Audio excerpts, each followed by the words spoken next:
Hi, welcome back. In this video, I'm going to be making a character based on this profile picture. So let's get started.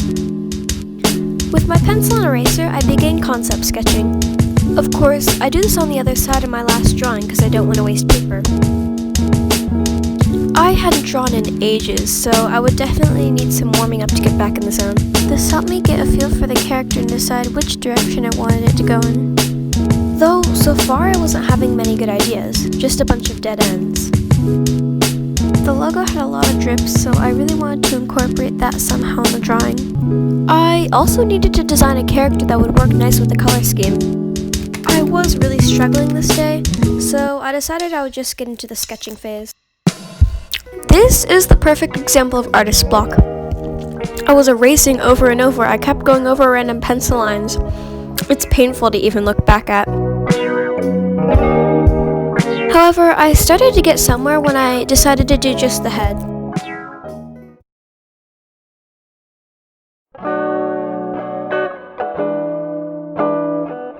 I wanted to give her a sad, almost worried expression, so the eyes were slanted down.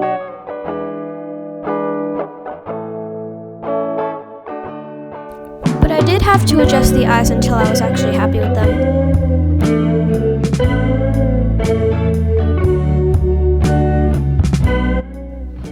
I was pretty fed up with the eyes, so I decided to just move on to the hair and leave them be for now. I really wanted the drawing to have a sense of gravity, so I tried to keep that in mind. About your day and ask you. This is where things started getting a bit better. Once I actually got the base in, I could start adding all the little details. Why are you being cruel when we...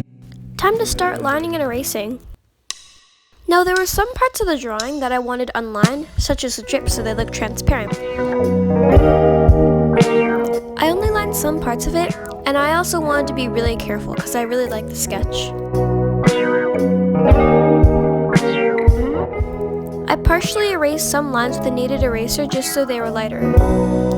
Basically, I didn't want them to be lined, but I wanted them to be visible when I colored the drawing. The kneaded eraser removes some of the graphite so it doesn't erase fully. In some places, I added a stippled dotted line so it wasn't just one harsh black line. Time to color with alcohol markers, the part where I could possibly mess up the entire drawing. With my lightest skin tone shade, I started blocking in where the shadows would go. I was gravitating a bit away from my style because I wanted to try something new. In the end, I tried to give the face a lot of dimension with the colors. I really tried to take in consideration where the highlights and the shadows would be. I hesitantly started coloring in the drips, keeping in mind that they were transparent and they would show through to the layer under them. I've never really played around with transparency before, so this was all relatively new for me. This is where I started on the hair. I lightly sketched out where the shine would be, and I started blocking in the shadows. With this, I put down a really light base layer for the hair, took a really dark shadow color, then blended it out until it looked nice. This is where I really started getting to the zone. It was really late at night and I was slowly going insane. I was kind of having a dance party and drawing at the same time. I also went back and forth adding more shading to the face.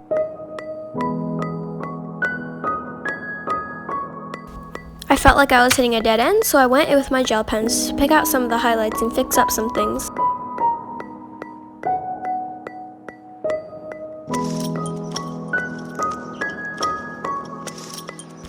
This is where I decided to add the shadow in the eyes because I felt like it was missing something.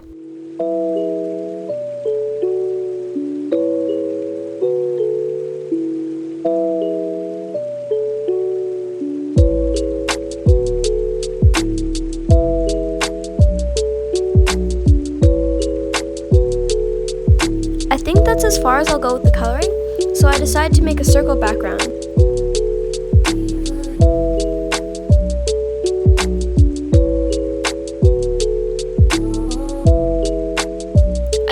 circle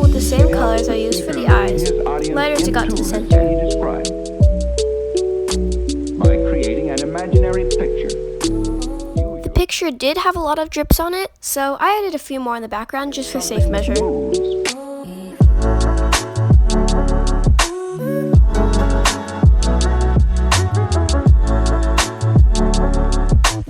I also added a white outline to separate the head from the background.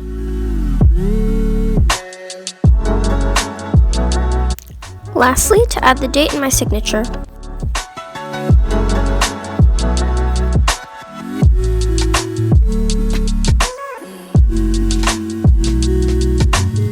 And it's done. Well, I'm not exactly happy with it, but I am proud of it. Does that make sense? At any rate, I hope you enjoy the video and I'll see you later. Bye!